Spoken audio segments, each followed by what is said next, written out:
오늘은 여러분 철저하게 인간 신영준 기준에서 독서하는 세 가지 이유에 대해서 좀 말씀을 드려보고 싶은데, 이게 조금 다른 사람들이랑은 결이 다를 거예요. 어떤 분들이 이 세 가지 중에 나도 저런 측면에서 독서를 하지 라고 하시는 분들이 있을 텐데, 이 세 가지를 종합적으로 동시에 적용해서 독서를 하는 분들은 좀 드물 것 같습니다. 첫 번째는 좀 특이한 이유인데, 이거는 제가 뭐 예전에도 유튜브에서 말씀드린 적이 있는 것 같은데, 이런 이유로 독서를 하는 사람은 좀 드물 것 같아요. 저는 근데 왜 독서를 하냐? 그 첫 번째 이유는 준비 상태예요. 준비 상태. 뭔 소리야? 보통 독서를 하면 뭐 정보 습득, 그다음에 뭐 소설을 읽으면 재미 목적, 뭐 여러 가지 이유가 있을 텐데, 아니면 뇌를 조금 뭐 건강하게 만들고 싶다, 뭐 여러 가지 측면의 접근 방법이 있을 텐데, 저는 준비 상태예요. 준비 상태라는 건 뭐냐면은, 저는 여러분 남는 시간에 독서를 합니다.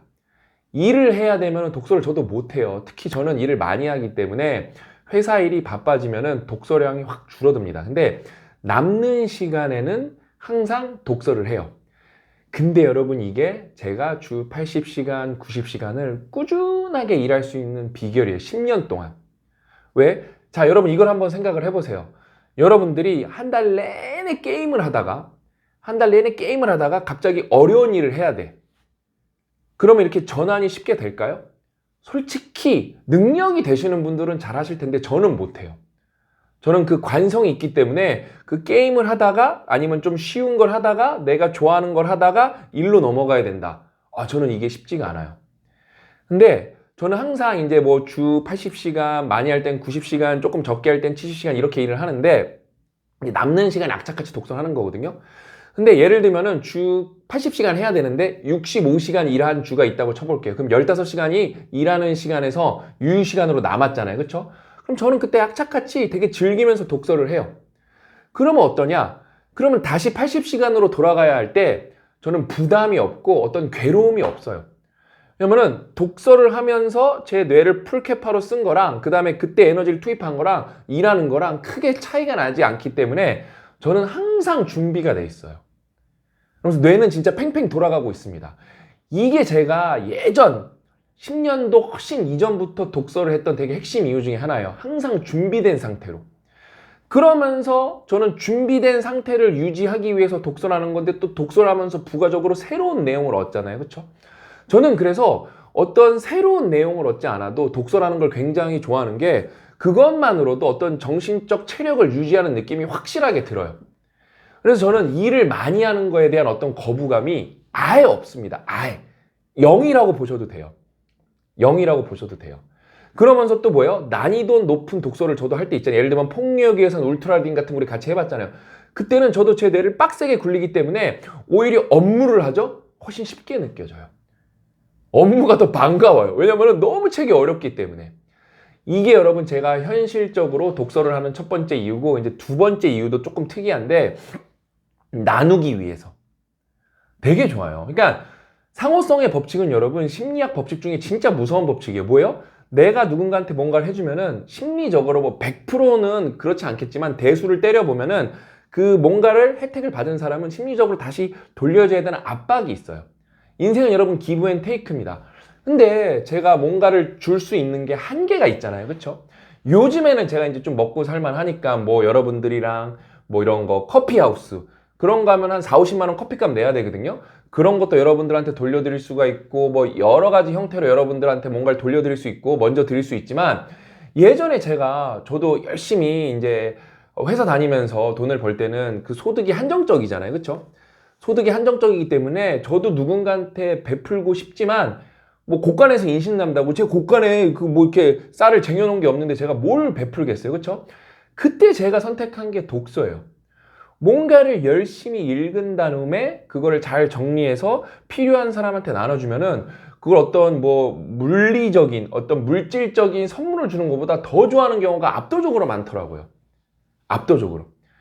그래서 이런 일화도 있다니까요. 어떤 이렇게 영업하시는 분인데, 제가 뭔가를 사야 돼서 그 영업하시는 분을 만나게 됐어요. 그래서 이제 그분이랑 이렇게 이야기를 나누게 됐는데, 이제 자녀가 있는 걸 알게 되고, 그분 자녀에 대해서 이런저런 얘기를 나누면서 제가 읽었던 내용들을 이렇게 알려드니까, 그분이 저한테 영업을 하러 오셨는데 눈물을 막 진짜 닭똥 같은 눈물을 흘리셨어요. 그 뒤에 되게 친해져 갖고 지금도 되게 좋은 관계를 갖고 있어요. 그러니까 너무 좋죠. 그 다음에 이거는 정보화 시대의 특수성이거든요. 자, 산업화 시대 여러분 가장 큰 어떤 이 매개체는 뭐죠? 돈이에요. 근데 돈은 나누면 어떻게 되죠? 절반으로 줄어듭니다. 근데 정보라는 건 여러분 나누면 어떻게 되죠? 그냥 줄어들지 않아요. 2배가 되는 거예요. 좋은 정보는 여러분 정보화 시대에 있어서 생각보다 가장 강력한 힘인데 이걸 사람들이 우리나라는 뭔가를 읽지 않고 이해를 못하니까 나누질 못해요. 나누질 못합니다. 그래서 여러분 독서를 열심히 하시죠? 여러분한테도 좋은데 남 좋은 일까지 시킬 수가 있어요. 그러잖아요. 공부해서 남 주냐? 진짜로 여러분 독서하면은 남을 많이 줄 수가 있어요. 그 다음에 이제 세 번째는 뭐냐면은 운 좋으려고.